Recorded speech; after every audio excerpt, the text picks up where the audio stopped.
Hello everyone, you're watching CardyGolf. Welcome to my YouTube channel.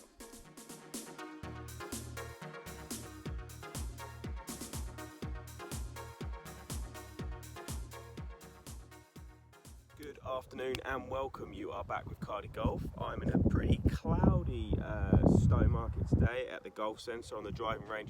I'm using my time though really constructively because today I'm gapping my wedges. For those that aren't overly familiar with what I mean by gapping my wedges, I'm not finding out how far my two wedges go or my three wedges go with full shots. I'm finding out how far they go at certain areas in my swing in order to hopefully become a more precise pitcher. So this is something that I would recommend that players do maybe 2 or 3 times a year, just to keep clarifying. And when I mean certain areas of my swing, what I'm going to do, and this is how I do it, others do it differently, I use my left arm as a guide and I use a clock face method. So here, this is 7:30 on my clock face. Here, this is 9 o'clock on my clock face. Okay, so what I'm going to do, I'm going to find out how far, for example, if I swing to 9 o'clock and then swing through, I hit the golf ball, just keeping my usual rhythm. Okay, so after that, the gapping process doesn't change too much. I'm going to hit 5, 6, 7 maybe balls with each wedge at each position and start to get an idea of how far they carry. We're going to start with the half 7 swings.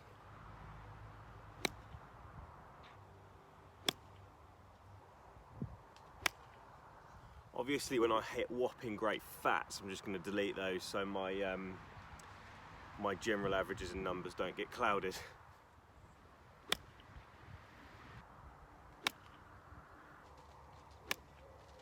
I've actually come down to the side of the driving range to do this today, and there's a good reason for that.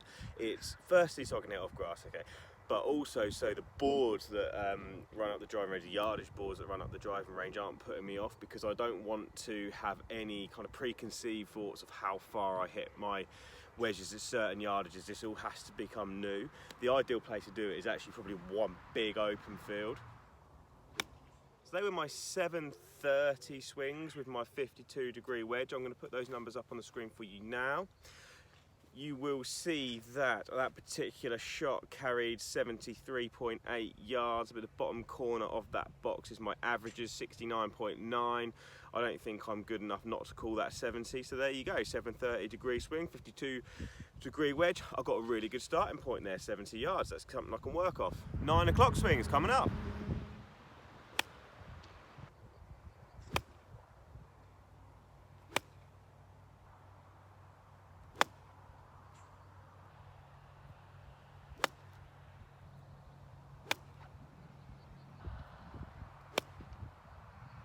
Okay, so once again, I'm just deleting any anomalies. I caught that one a little bit heavy and that one a little bit thin. And of the 7 shots I hit, I've left my 5 most normal. I'll click on one in the middle there and screenshot that so I can put it on your screen now. So as you can see, once again, the one I clicked on, I hit 90.3 yards. My average for my 9 o'clock swings with my 52-degree wedge is 91.6 yards. You can see in the bottom corner of that box again. That's quite interesting because last time I'd done this, however long ago it was, probably too long for me to admit, that was 97. So I've been working off that being 97 for a little while. So I've probably explained why I've seen a few of those pitch shots come up short. So now I feel like I can be a bit more efficient, a bit more precise again around the greens. Now, you might be thinking, and I haven't seen these swings back yet, I'm only filming, so until I go to watch this filming back, I don't know whether I was swinging to 9 o'clock or whether I was swinging a bit further or a bit shorter.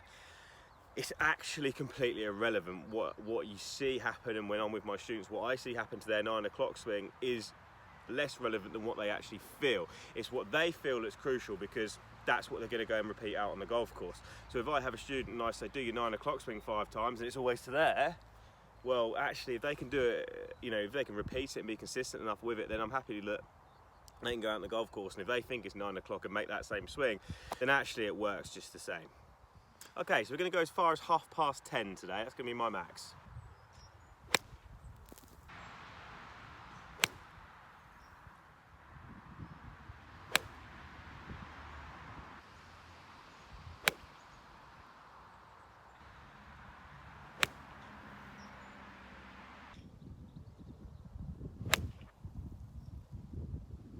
that'll do for that. Just getting rid of that dodgy one at the end.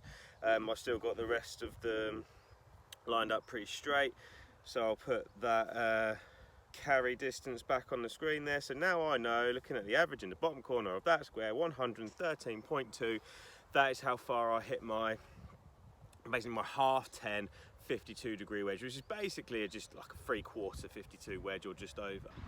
Now I've got my three main areas, so you know I could happen to find myself with 95 yards to the hole. Well, I know my 9 o'clock carries 91.2, so I'm just going to hit it just a tiny smidgen longer than 9 o'clock, and that helps. And obviously I'm not saying don't do any feel stuff at all. A lot of players much prefer to look at a flag and see it. I just use this as backup, because I prefer to look at a flag and feel it to a flag, but I just use this as complete backup, because if I can feel my speed to that target, but I can also get my swing to where I think it needs to be for this, then it's almost just clarity. Okay, and so often when you get onto a golf course, especially when you don't know, so if you're playing away, not your home club, and you might use Bushnell, or you might use one of the watches or whatever it happens to be, look at the flag and look at the number you've got to it. Sometimes it can be a massive surprise because it's a deceptive looking distance, and that's where this really comes into its own. I'd recommend it to everyone. You know, another instance, if I know my half 7 goes 70 and my 9 o'clock goes about 92, if I have 85, I'm somewhere in between half 7 and 9 o'clock. It might be half 8, whatever. But again, I can play with that, and the more I practice it, the better I get at using it, and the better I get at making what I've just done now really effective and constructive for me in the future. I'm going to put this away for now. I'm not going to do my other wedges in front of you guys, because I think you got the gist from that and you'd be bored stiff.